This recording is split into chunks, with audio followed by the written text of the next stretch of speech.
Hi, I'm Sean Riley from OEM Magazine, and we're here at PACK EXPO East in Philadelphia. I have Liz Cuneo from Healthcare Packaging Magazine and Matt Reynolds from Packaging World Magazine, and we're just going to talk about a little bit of some of the trends and some of the innovations that Liz and Matt have seen on the show floor. So I guess we'll start out with you, ladies first. Liz, Thank you, Sean. what out there was new? What was hot? What was things that you haven't seen at other shows, or maybe things that reinforced ideas from other shows? Sure. Excellent question. So definitely, the rise in GLP-1s, definitely the industry is taking note of that. Oh yeah. So, from here, from a packaging standpoint, a lot of cold chain shipping solutions, a lot really focused on sustainability as well. So replacing some of the foam containers and liners within the boxes, right? And replacing that with compostable options or recyclable, made from PCR, that kind of thing. So really a sustainability boost in that segment. So sustainability is going to be here no matter what. It's going to be talked about no matter what. But basically, everything that you're coming in contact with is going to have a sustainability theme, it seems. Yeah, it's great. Yeah, that's what we're looking for. Matt, how about you? What out there have you seen? It's new. I'm sure you have sustainability things to talk about. Yeah, more a little narrower. Maybe it's just the move from material to material in a lot of cases to basically prepare yourself, gird your enterprise for what is going to be EPR rollout in Right. some major states like California. Not all the states, only 7 states, I believe, right now are currently have legislation for EPR, but one of those being California, that Okay. means that the tail wags the dog. So one of the big trends we're seeing is paperization Okay. this year, or the use of fiber. And we're seeing a lot of interesting new I guess coatings, and whether they're mineral or sometimes really thin poly, something like that, to make to create barrier layers, whether for moisture or for oil and grease or for even oxygen barrier. To oddly make the paper closer to how the plastic has been able to perform. Yeah, to add Yeah. performance to a substrate that is otherwise entirely recyclable, and in such a small volume as to allow it to run through recycling streams without gumming up the works or Right. causing contamination. We're seeing paperization in pouches, paperization in films. It's we've seen a lot of moves towards carton board.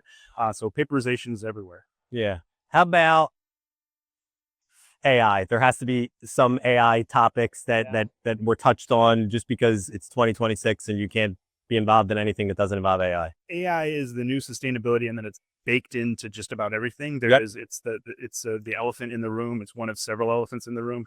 But I think you're going to see a lot of brand owners, especially the early adopters of this technology already have full MES systems that have an AI overlay, but that is actually trickling down into some of the smaller to medium sized businesses that can really take advantage of it. I spoke to somebody from AI. You actually introduced me to AI Harmony, or Harmony AI, Okay. which is it's a layer of it's an AI layer that sits on top of all of the other company data that they might have. So basically, I think they're running off of a Claude, which would be the wider platform. Yep. But then they have a gated portion of Claude in which they put all of companies' data. In this case, it was a bottling company that worked for big brands like you've heard of, I suppose Jack Daniels and some of the big. Yeah, the whiskey. We actually talked about this. I remember. Yes. Yeah. So this portion of Claude is housing all of like 40 years of a bottler's information. Some of it is just handwritten. Right. Some of it is a lot of Excel files, a lot of paper-based stuff. You feed that all in, and the AI basically contorts itself in such a way that you can interact with it in human language, in one-on-one, to ask it questions, to interrogate the AI, to I don't know, Maker's Mark has a special this I don't know, spring, and they need 100,000 more bottles, so the bottler has to scramble. Well, what if we, using all the 40 years worth of information, well, we know the best case scenario is to move this much production to these 2 lines, and then this newer line can absorb all that and be able to move things around that way. So this is an AI layer that sits on top. It's friendly with existing MES systems, with warehouse management systems, all of your alphabet soups of all the SAP. It's friendly with SAP, but you're basically seeing these brand owners take what used to be a very analog manual process and not only digitize it, but turn it over to agentic AI, generative AI. It also makes me think of the workforce issue that's constantly an issue, for lack of a better word.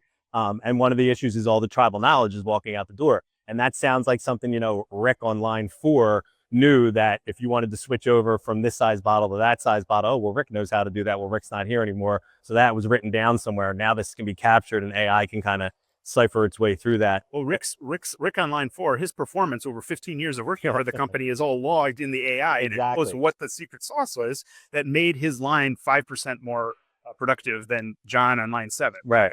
They got fired right Yeah, away. Rick and John. Well, that's awesome. And I'm sure these are 2 topics or 3 topics that we touched on. There's many more things that are happening in there. These are all trends that I'm sure you would agree we're both going to see, or the 3 of us are going to see at PACK EXPO International in Chicago in October. So be on the lookout for that. So thank you again, Liz. Thank you again, Matt, for taking some time off the show floor to come on here and talk with us today.